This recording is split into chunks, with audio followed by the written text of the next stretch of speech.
a parte mais...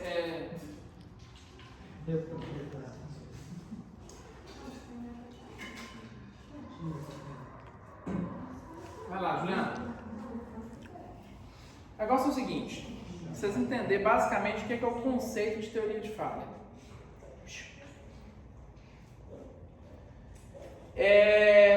O que a gente fez aqui, ao longo do tempo aqui, foi o quê?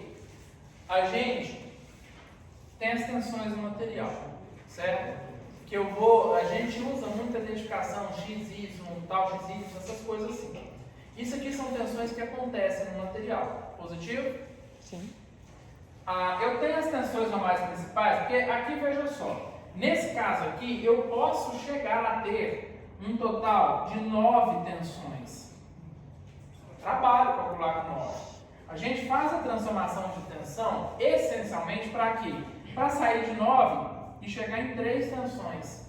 Porque veja só, quando eu transformo essas tensões, eu vou meio que fazer o quê? Isso aqui, gente, é meio que uma soma vetorial. Isso no final do dia é uma soma vetorial. Pensa o seguinte comigo. Vocês lembram que tinha muitos casos que a gente tinha tipo assim, um vetor aqui, aí a gente somava eles e fazia um único vetor assim? No final do dia é isso que a gente está fazendo aqui, tá? No final do dia, essa transformação de tensão, ela está fazendo o quê? Ela está pegando 2 vetores e está decompondo em um só. Esquece aquilo ali por enquanto. O papel dessa etapa é fazer isso. Beleza? É pegar 2 vetores e transformar em um só. Essa é a transformação de tensão. Positivo? Ou seja, vamos pensar que a transformação de tensão ela está simplificando a minha vida. Ok?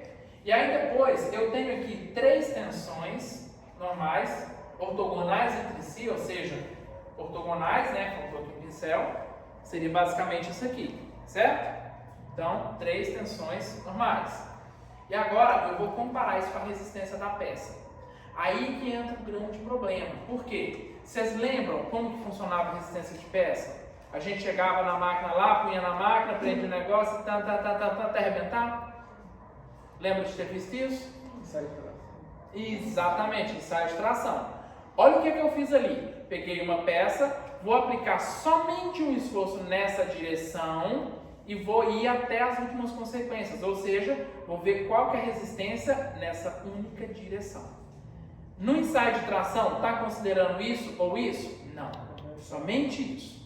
Beleza, isso é fácil de medir. No ensaio de tração é fácil de fazer. E aí agora a pergunta é, eu tenho uma peça em que eu tenho tensões desse jeito, certo? E eu quero comparar com uma informação que só tem tensão nessa direção. Como? Foram formuladas teorias que tentam relacionar esse universo de 3 tensões, ou triaxial, para um universo uniaxial. Eu vou ter que fazer alguma comparação entre o que acontece desse jeito com o que acontece desse jeito. Como que eu vou fazer essa comparação? Teorias de falha. Ou seja, a comparação entre as tensões principais, que é aquele sisteminha triaxial, com a resistência do material que eu fiz lá no ensaio de tração, essencialmente uniaxial. Como que eu vou comparar isso? Eu vou ter teorias de falha. Teoria por quê? Porque nunca foi provado que é assim ou é assado. Sempre existe alguma margenzinha de dúvida aqui ou ali. Existe algum comportamento inesperado aqui ou ali. Então são teorias, beleza? Ok. Primeira coisa que vocês têm que saber, teoria de falha, ela vai variar muito de acordo com a natureza do material. Ou seja, se o material tem comportamento dúctil, ele vai ter teorias apropriadas para materiais dúcteis. Se ele for um material frágil, que tem um comportamento de resistência diferente, ele vai ter teorias apropriadas para materiais frágeis, certo? Difícil de entender isso? Beleza. Dentre os materiais dúcteis, sinceramente, no campo de teoria de falha, o filé mignon é material dúctil, tá? Material frágil a gente vai estudar muito pouco, porque realmente é muito pouco. Por quê? Porque o material frágil tem muitas outras coisas que vão influenciar na resistência e isso vai automaticamente trazer um pouco mais de dor de cabeça para a gente.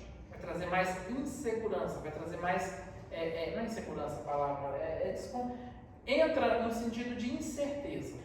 Materiais frágeis, eu tenho muitas incertezas envolvidas. Deixa isso para outra aula. Materiais dúcteis é o que a gente mais usa isso, tá?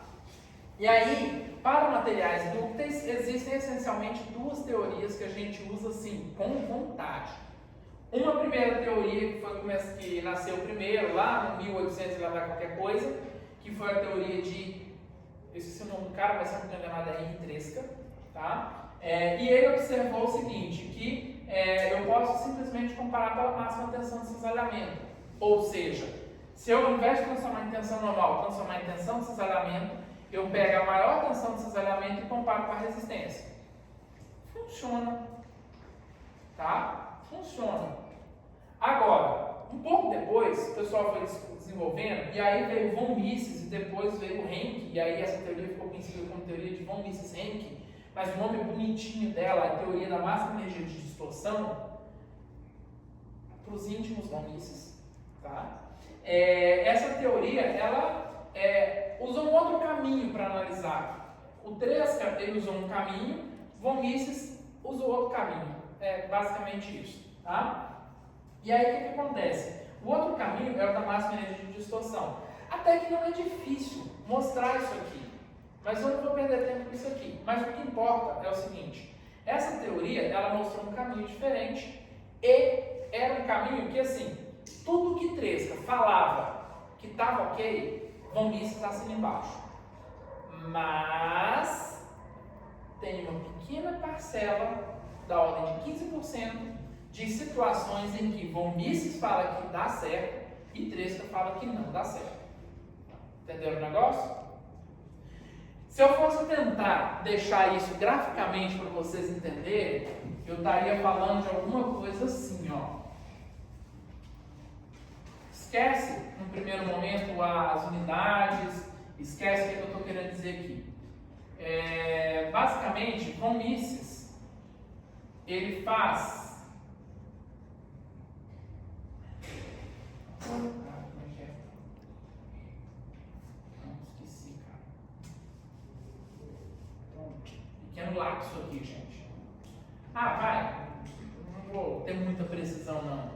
Mas é alguma coisa mais ou menos assim, ó.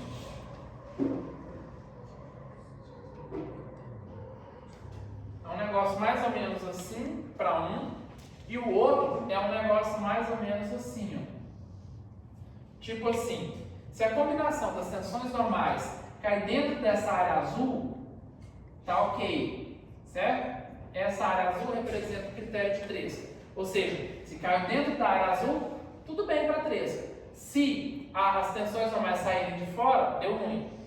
Para von Mises, é a mesma coisa de Tresca, só que von Mises ainda admite esses pequenos espaços aqui de fora. Esses pequenos espaços representam algo em torno de 15% a mais que von Mises, que Tresca. Por isso eu falo que a teoria de von Mises, ela é considerada uma teoria mais precisa, porque experimentalmente, analisando, ela tem alguns casos da ordem de 15% a mais do que Tresca que são considerados válidos. Perfeito? Como que eu faço isso em termos operacionais? Olhe lá no material. Transformação de tensão no estado plano, ou seja, quando obrigatoriamente uma tensão normal principal vai ser zero, eu posso usar essa relação aqui para transformar sigma x, sigma y e tal xy em sigma 1 e sigma 2. Achei a norma principal. Agora, a aplicação da teoria de falha de von Mises é basicamente essa regra aqui para o estado plano. Mas e se eu tivesse no estado triplo, ou seja, sigma 1, sigma 2 e sigma 3 vão ser diferentes de zero. Certo? Se sigma 1, sigma 2 e sigma 3 é diferente de zero, eu estou no estado triplo de tensão. No estado triplo de tensão, essa relação aqui não se aplica. Eu tenho que usar uma outra um pouco mais chata de trabalhar matematicamente. Porque ela já vai ter raiz cúbica, ainda mais chatinha para trabalhar. Tá? Mas basicamente o que? O von Mises fala que quando isso aqui for menor do que isso, eu tenho uma falha. Só isso.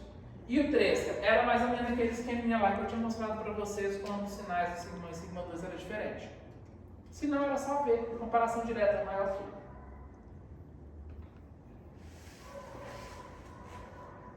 Pode parar.